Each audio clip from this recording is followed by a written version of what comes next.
Mesdames et messieurs, bonsoir. Ici Catherine Lafrance. Bienvenue à l'Essentiel. À la veille de la commémoration de l'anniversaire de la tuerie de Polytechnique, le gouvernement ajoute des centaines de modèles à la liste des armes interdites au Canada. Nous en discutons sans tarder avec Jean-Yves Duclos, ministre des Services publics et de l'Approvisionnement.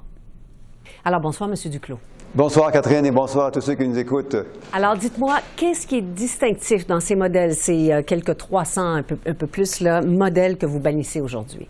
Bien, permettez-moi peut-être de dire en premier qu'est-ce qu'on a fait aujourd'hui de manière plus générale. Évidemment, on pense tous le 6 décembre à chaque année de la tuerie qui a eu lieu à Polytechnique à Montréal, mais les conditions de sécurité des femmes en particulier, mais aussi de tous les autres Canadiens, sont des conditions dures depuis de très nombreuses années. La violence dans nos rues, dans nos familles et un peu partout dans nos communautés, c'est un facteur qui inquiète beaucoup de gens, certains qui nous écoutent ce soir.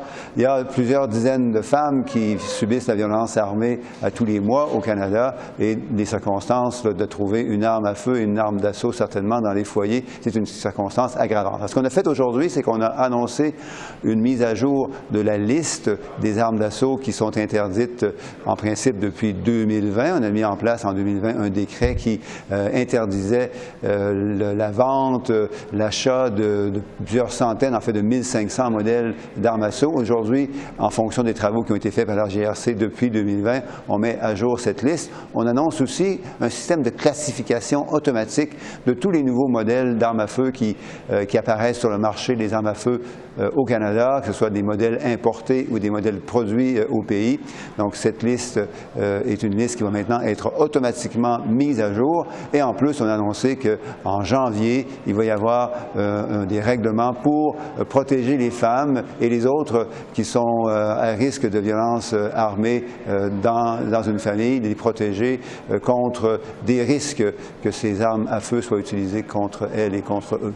Bon. Alors, comment fonctionnera cette classification dont vous parlez?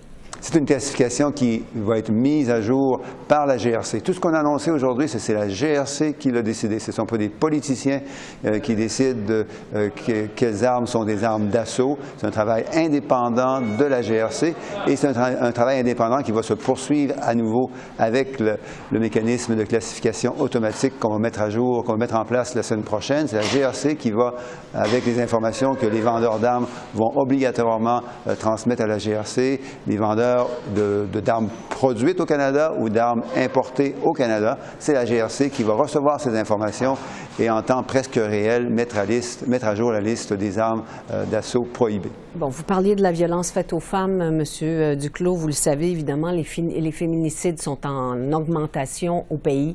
Il y a des gens qui parlent de véritable épidémie de féminicide en ce moment. Comment vous allez réussir éventuellement avec cette nouvelle loi? Comment vous allez réussir à endiguer ça?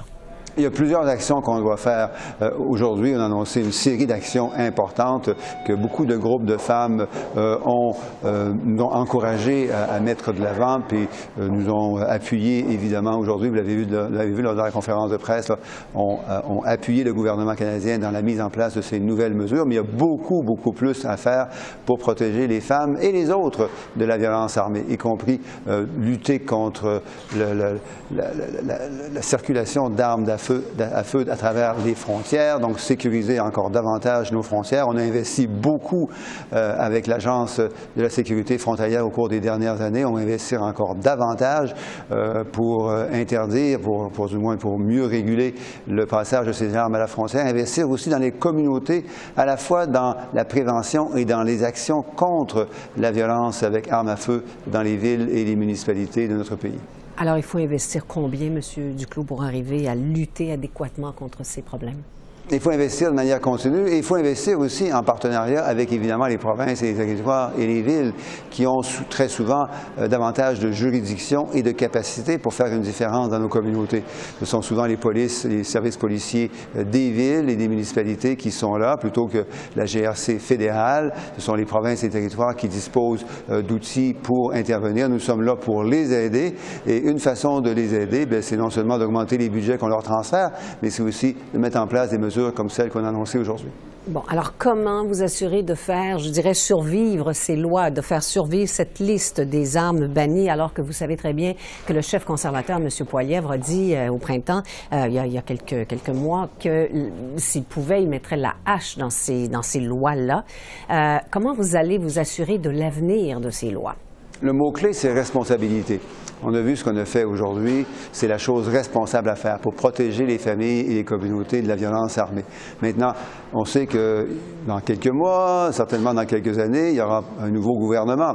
Dans 5 ans, dans 10 ans, peu importe qui sera le gouvernement, il faut que déjà les leaders des partis politiques, des autres partis politiques à la Chambre des communes s'engagent à protéger les acquis substantiels qu'on a annoncés aujourd'hui. Il y a des millions de Canadiens, des centaines de groupes de femmes qui ont travaillé énormément fort pour qu'on puisse arriver là aujourd'hui. Il faut poser la question maintenant aux autres chefs de parti à la Chambre des communes. Est-ce que vous vous engagez à ne pas reculer, en arrière des années, parfois même des décennies, en minant l'interdiction des armes d'assaut au Canada? Oui, M. Poilievre s'est déjà prononcé qu'il allait relégaliser les armes d'assaut, mais là, il y a un moment unique là, où il peut changer d'idée. Il peut dire, écoutez, non, je ne ferai pas ça, parce que ce serait totalement irresponsable pour un futur gouvernement de faire ça. Très bien. Merci d'avoir répondu à nos questions, M. Duclos. Merci et bonne soirée à tout le monde. Aussi.